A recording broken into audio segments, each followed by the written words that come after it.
Today, I want to look at an encounter with God's power. And this encounter with God's power comes in the context of a dilemma. So, a dilemma is when you're in a no-win situation. Anybody here ever been in a dilemma?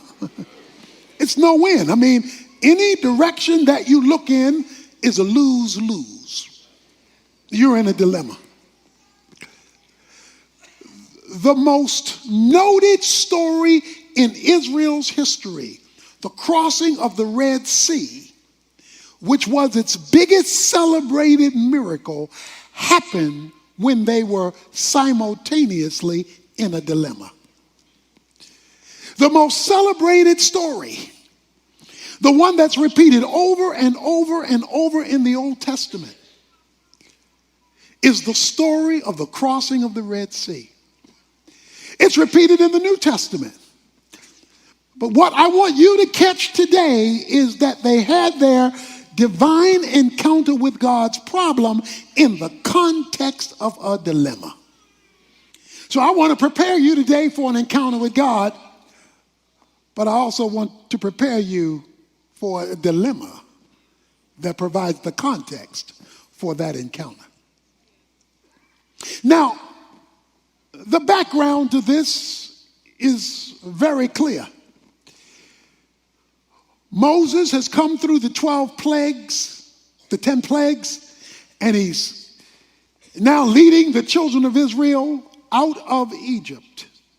Pharaoh has responded now finally to Moses' call to let my people go.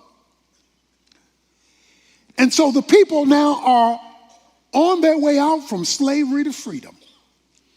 They're excited. They're looking forward. They've been told that there's this promised land, this purpose of God that God is going to take them to, and things are looking rosy. As they leave, on their way out, it says in verse 17 of chapter 13 that God did not lead them by way of the land of the Philistines, even though it was near. I want you to catch verse 18. Hence God led them. So watch this. Their dilemma is going to come about when God is leading them. Their dilemma is going to happen when they're in the will of God.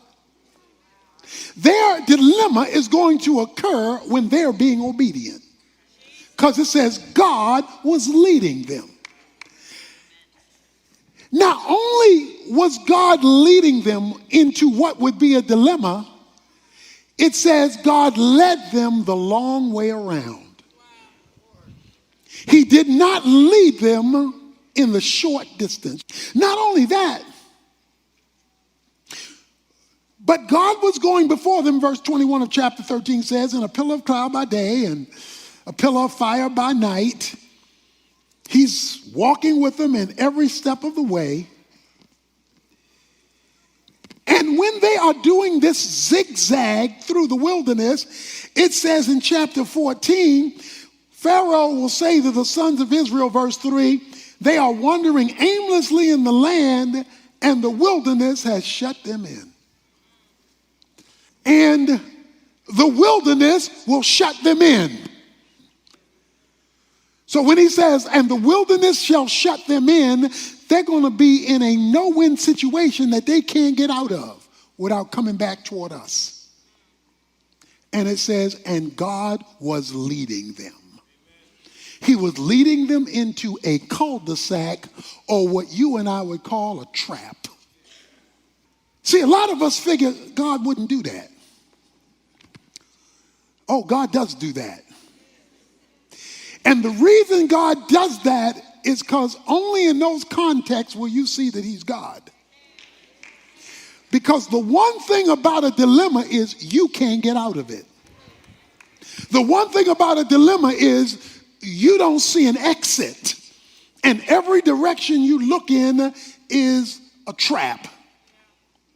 When God is ready to move you to a new spiritual experience with him, he will regularly do it in the midst of a contradiction and a conflict. And that is their scenario. Verse 4 says of chapter 14, thus I will harden Pharaoh's heart and he will chase after them. To harden the heart means to make you more rebellious than you already were. To harden the heart means to make you meaner than you already were. To harden the heart is to make you worse than you already were. I think the verse says, and God hardened Pharaoh's heart. Because when God is ready to give you a new experience with him, he will allow you to be put into a situation that only he can get you out of. When God is ready to make this move, doesn't matter who you know, what contacts you have, how much money you possess, or where you live, or the car you drive. When God is ready to give you a new experience with him, he will regularly trap you where you are. Verse 8 of chapter 14 says, the Lord hardened the heart of Pharaoh, king of Egypt, and he chased after the sons of Israel. What frustrates me about God is he will make it look like he answered your prayer. Come on, anybody been there? It looked like you praising him, you all excited, you ready to give your testimony, and then he go left on you. They finally get out of Egypt. They've been praying to get out of Egypt. He lets them out of Egypt, then he hardens Pharaoh's heart to come after him. Looks like he changed his mind. As Pharaoh drew near, verse 10, the sons of Israel looked, and behold, the Egyptians were marching after them. And they became scared. It says they were very frightened. And so the sons of Israel cried out to the Lord. Water here, Pharaoh and his chariots here, and they're closing in on the Jews. And so they are terrified. So they do what many Christians do. They cry out to God, help, help, while simultaneously complaining to man. Verse 11, they said to Moses, is it because there were no graves in Egypt that you have taken us away to die in the wilderness? Why have you dealt with us in this way, bringing us out of Egypt? Is this not the word that we spoke to you in Egypt, saying, leave us alone, that we may serve the Egyptians? For it would have been better for us to serve the Egyptians than to die in the wilderness. So the conflict that they are in, the Red Sea and the Egyptians, produces a spiritual conflict within them. Because on the one hand, it says they cried out on God. But then on the other hand, it says they complained to Moses. So I'm calling on God, but I'm blaming man. Not only that, but I'm confused. Because a dilemma will confuse you. They said, did not we tell you leave us alone? We were happy being a slave in them cornfields. We were happy being a slave picking that cotton. We were just swing low, sweet chariot. We were just happy slaves. So let me give you something you must do when you're caught in a dilemma and God himself is confusing you. You must appeal to someone, if you cannot appeal to yourself, who has a spiritual perspective. See, if you're confused and you're only talking to other confused people who do not share a proper view of God, then all you're going to do is reinforce the frustration of your dilemma. If God has allowed you to be there because you're in the will of God, even though you are confused, then God alone has to give you clarity. And so even though they were complaining about Moses, only Moses could give them the proper perspective, because Moses was in touch with God. So Moses said to the people, because they're crying out to God and complaining at the same time.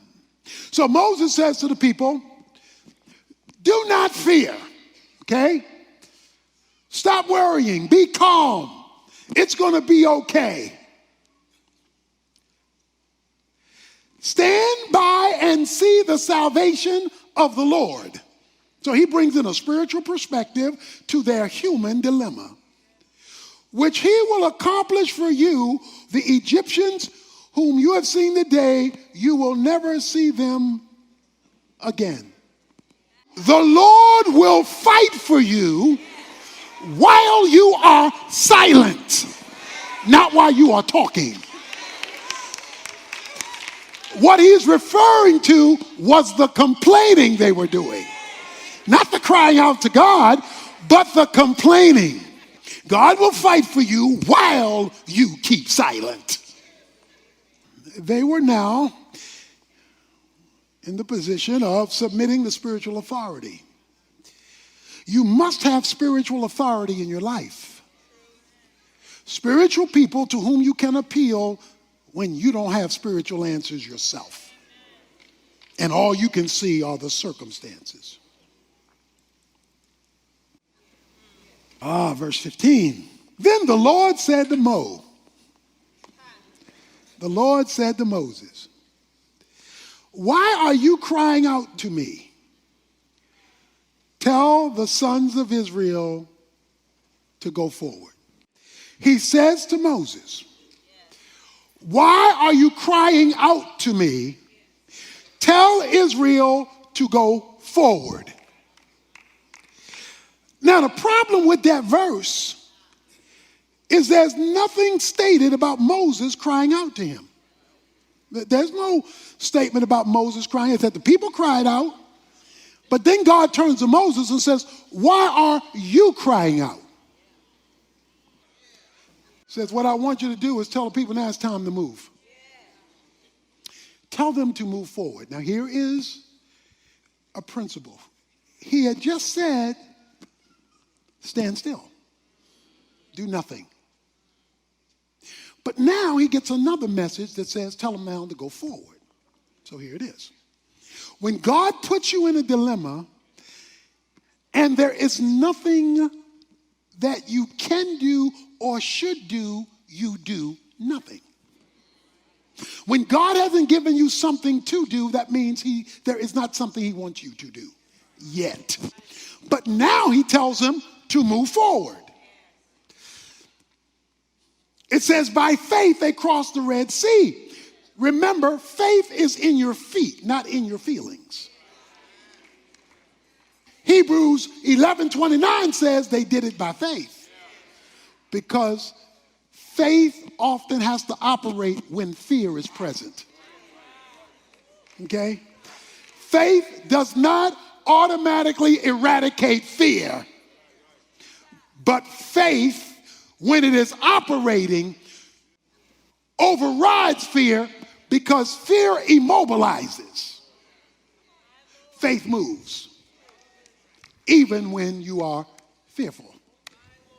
But when he gives you something to do, you move. He says, tell the people to move. And so the people move. Moses, lift up your staff. He lifts up the rod, now called the rod of God. He says, I will, again this word in verse 17, harden the heart of the Egyptians. I'm going to make them harder. I'm going to make them hate you more. I'm going to make them come after you worse than before, so that they will go in after them, and I will be honored through Pharaoh and his army, through his chariots and his horsemen.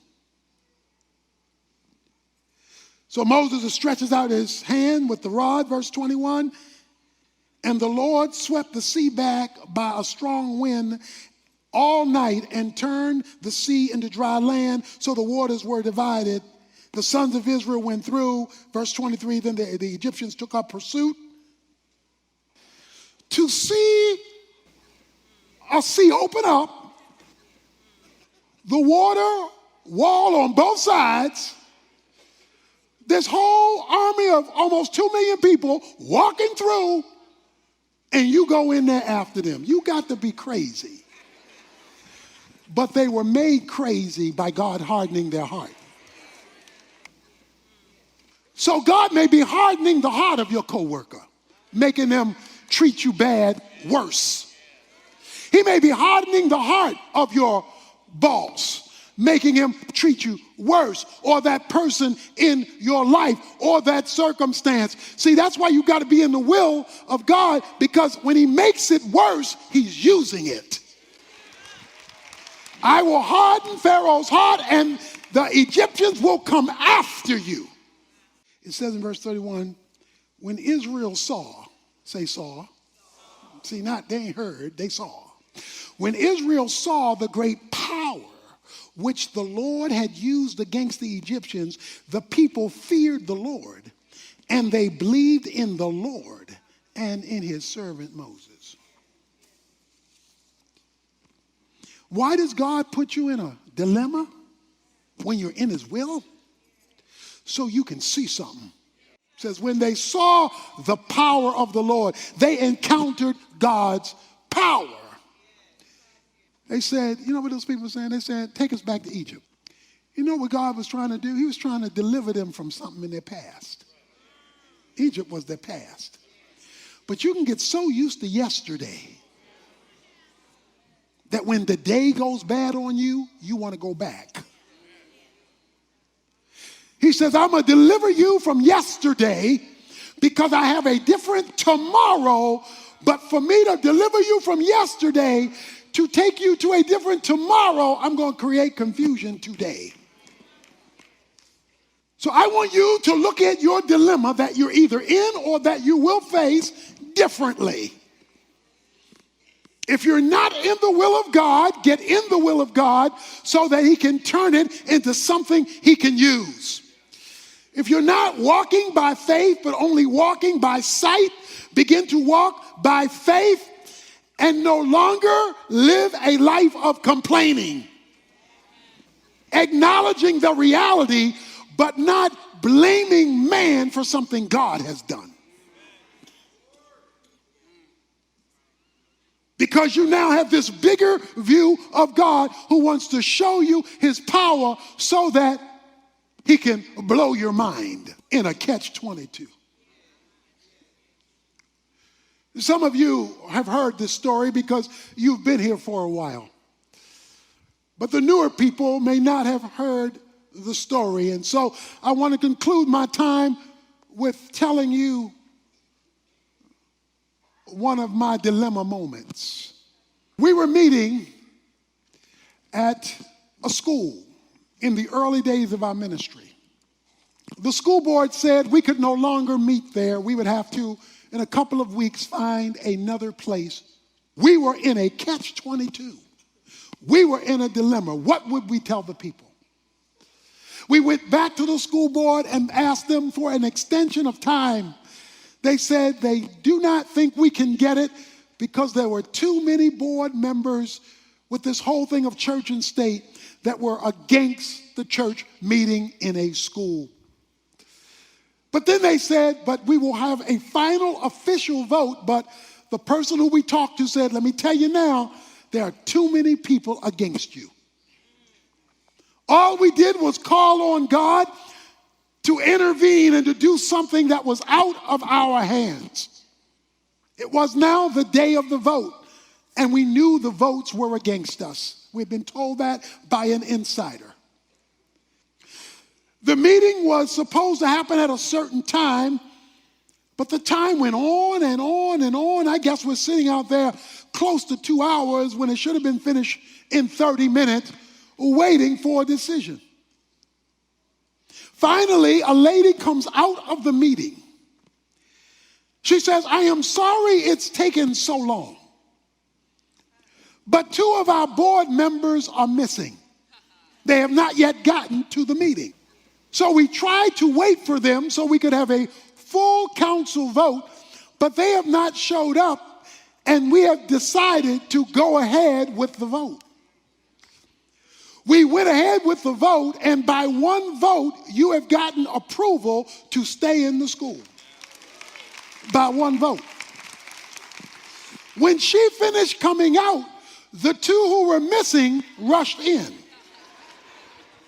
The two who were missing rushed in, but the vote had already been taken. Oh, but that's not the good part of the story. The good part of the story is why they were late. These two decided to ride together. When they decided to ride together, they got off of Polk and 67, and there was an accident at the light. The accident at the light held up traffic for almost 2 hours where the traffic could not move. So within that 2 hours, the vote was taken. So by the time the traffic got cleared away and they rushed in, it was too late because God had already set up a block. The story in Exodus chapter 18 says that the cloud and the pillar of fire went from in front of the Jews and went to the back of the Jews to create a block so that Pharaoh's army could not get to them until they crossed over. So what God did was he took the angel of the Lord and he left from in front of Oak Cliff. He went to the back of Oak Cliff. He went down to Polk and 67, allowed an accident to occur at just the right time for just the right amount of cars in order to block what God's purpose was. He created a dilemma. Now, the good news of that for you is that I have never forgotten it. So anytime now we run into a dilemma, I remember what happened at the end of the 1970s. Anytime we run into a problem, I remember that God is the same yesterday, today, and forever. I remember to tell you, let's move forward when God says move, even though we don't see how it's going to work out, because the God who can create an accident at just the right time can do whatever he decides to do in the dilemmas in our lives as long as we